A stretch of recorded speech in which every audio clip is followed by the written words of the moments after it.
Let me tell you about the night when a billionaire CEO walked into a charity gala with a girl no one had ever seen before, plain dress, shy smile, standing beside him like she didn't belong. People whispered, smirked, rolled their eyes. But by the end of the night, not only had she stolen every heart in the room, she'd stolen his, too. And the woman who once broke him. She was the one who left in tears. It started just 3 days before that unforgettable night, in the most unlikely place, a quiet, dusty bookstore nestled between a laundromat and a closed-down cafe. Elliot Hargrave was a man who didn't waste time.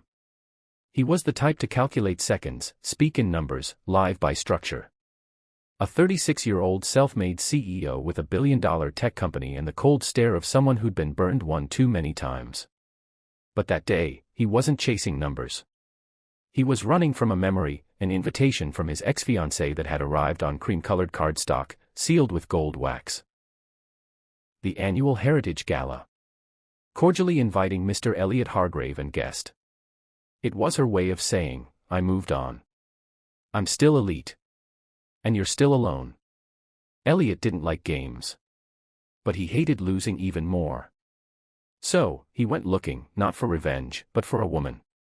Not someone famous or trained in charm. He wanted the opposite. Real. Unpolished. Unpredictable. And that's when he saw her. She was standing on a step stool, struggling to reach a book on the top shelf, hair in a messy bun, oversized sweater slipping off one shoulder. Her name was Celia Quinn, and she was arguing, yes, arguing, with a cat sitting on the counter. I told you to stay off the registers, Pickles. That's sacred ground. Elliot blinked. She hadn't seen him walk in. She was too busy scolding her cat. It was ridiculous. It was perfect. You work here, he asked, making her jump and nearly fall off the stool. She steadied herself, cheeks turning pink. I do. Well, sort of. I manage the store and clean and sell and yell at cats. I need a date, he said bluntly. To, she asked, completely baffled. A gala. This Friday. You'd wear a dress. Smile a few times. Pretend we're dating. She laughed like he'd told a joke. But when he didn't laugh back, her smile faltered. You're serious? Very. Why me? Because you're ordinary. Her eyes narrowed. Wow. That's somehow the most insulting compliment I've ever heard. He didn't flinch. I meant it as a compliment. You're not polished. Not fake. You're different. Refreshing. She eyed him for a long second. What's in it for me? $10,000. One night. That's the deal. Her jaw dropped. You're joking. I don't joke. Celia hesitated. She needed the money. The bookstore was behind on rent. Her car's check engine light had been on for 6 months. And she hadn't been to anything fancy since prom.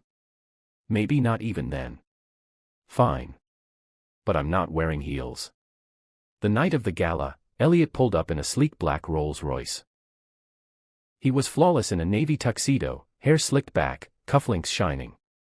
Celia stepped out behind him in a deep emerald gown that flowed like water. No heels, true to her word, she wore simple ballet flats and had let her hair tumble over her shoulders. Whispers started the second they entered. Who is she? She's not from around here. She looks like she walked out of a storybook. And his ex? Arabella Langford, the icy socialite heiress who left Elliot for a French investor, was stunned. Her eyes flickered to Celia, then back to Elliot, lips twitching. Interesting choice, she said, sipping her champagne. She reads books, Elliot said calmly. It's refreshing. Arabella's brows arched. She looks lost. But she wasn't. Celia drifted through the gala like she was made for it, awkward at first, but then she started talking. Not small talk. Real talk. People leaned in. Laughed. Even cried a little when she shared how her mom used to read her stories at night in that same bookstore she now ran. By dessert, people were asking for her card. One senator said she reminded him of his late wife. And Elliot. He didn't say much. But his eyes never left her. At one point, Celia found him standing on the balcony alone, staring into the city lights. "Why her?" she asked softly. "Why bring your ex to this?